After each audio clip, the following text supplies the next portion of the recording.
remove the first part. You've removed that. You've removed part of the divot. You can't do that. No, I removed the divot. I'm not saying I didn't. And we did, if that's the definition. But I didn't. I thought if it wasn't like in the divot.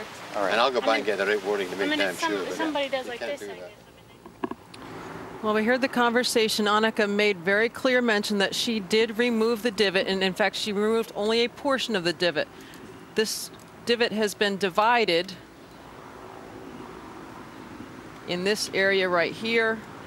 This portion is the portion that she removed in violation of Rule 13-2.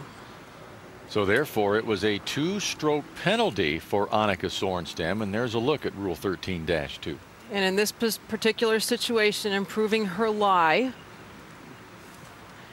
and replaced divot is the portion that specifically is the violation.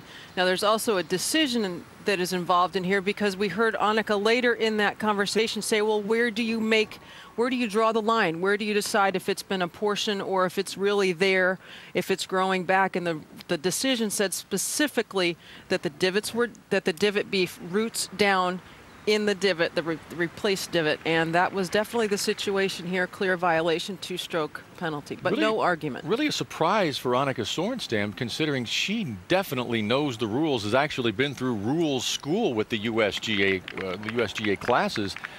Very much a surprise. Well, very much a surprise, because we saw her fight for a few rulings here last year on a pretty regular basis, actually. Big mistake for her, because if there's any doubt at all, you ask.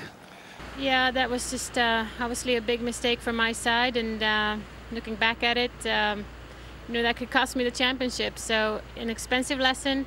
I'll tell you, I won't do it again. And you've removed part of the divot. Angus McKenzie came and said that, you know, you moved it, you replaced it, doesn't make a difference. Were you unclear on the rule? What exactly happened? Well, I think I wasn't thinking clearly, and just the way I thought the divot was just a mess.